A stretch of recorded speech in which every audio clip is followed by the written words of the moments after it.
ಅವಾಗ ನೀವೇ ನನ್ನ ಮೇಲೆ ದಾಳಿ ಮಾಡಿದ್ದೀರಾ ಮೀಡಿಯಾದವರು, ಆಪೋಸಿಷನ್. ಸೊ ನಾನೇನ್ ಹೇಳ್ತಾ ಇದ್ದೀನಿ, ಇರೆಸ್ಪೆಕ್ಟಿವ್ ಆಫ್ ನಾನು ಬರೇ ಈ ಮಹಾಕುಂಭ ಇರ್ಬೋದು ಅಥವಾ ಇಲ್ಲಿ ನಮ್ಮ ರಾಜ್ಯದಲ್ಲಿ ನಡೀತಾ ಇರತ್ತಂತ ಇರ್ಬೋದು, ಏನೇ ಇರ್ಬೋದು, ನಾವೆಲ್ಲರೂ ಜವಾಬ್ದಾರಿಯಿಂದ ನಾವು ನಮ್ಮ ಜಲಮೂಲಗಳನ್ನ ಕಾಪಾಡಬೇಕು ಅಂತ ಅಷ್ಟೇ ನಾನು ಹೇಳ್ತಾ ಇದ್ದೀನಿ.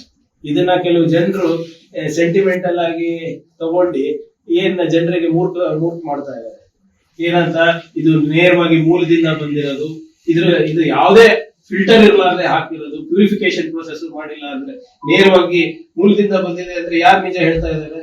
ಇವರು ಕಮರ್ಷಿಯಲ್ ಆಕ್ಟಿವಿಟಿ ಮಾಡ್ತಾ ಇರೋದು ನಿಜ ಹೇಳ್ತಾ ಇದ್ದಾರಾ ಅಥವಾ ಕೇಂದ್ರ ಸರ್ಕಾರದ ಸಂಸ್ಥೆಗಳು ನಿಜ ಹೇಳ್ತಾ ಇರೋದು ಅಂತ ಅಷ್ಟೇ ನನ್ನ ಪ್ರಶ್ನೆ. ನಾವೆಲ್ಲರೂ ಜವಾಬ್ದಾರಿ ತಗೊಂಡು ನಮ್ಮ ಜಲಮೂಲಗಳನ್ನ ನಾವು ಕಾಪಾಡ್ಕೋಬೇಕು. ಮುಂದಿನ ಪೀಳಿಗೆ ಇದೇ ನಮ್ಮ ಆಸ್ತಿ ಅಲ್ಲ, ನಾವು ನಮ್ಮ ಮುಂದಿನ ಪೀಳಿಗೆಯಿಂದ ನಾವು ಅದನ್ನ ಬಾರೋ ಮಾಡಿರೋದು.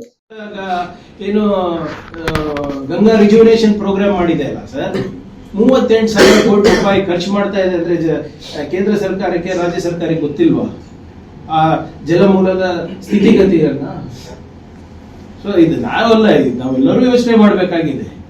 ನಮ್ಮ ಸಂಪ್ರದಾಯಗಳನ್ನ ಕಾಪಾಡೋದು ಇಂಪಾರ್ಟೆಂಟ್ ಇದೆ, ಇಲ್ಲ ಅಂತ ನಾನು ಹೇಳ್ತಾ ಇಲ್ಲ. But at what cost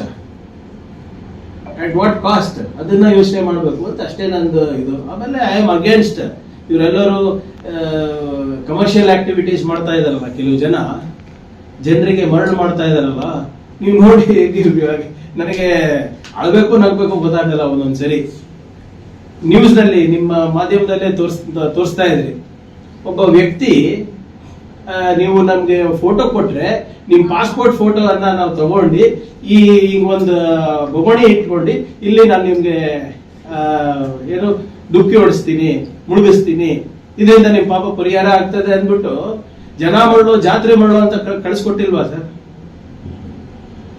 so ಇಂಥ ವ್ಯವಸ್ಥೆನಲ್ಲಿ ಇದೀವಿ ಅಂತ ಅಷ್ಟೇ ನಂದು.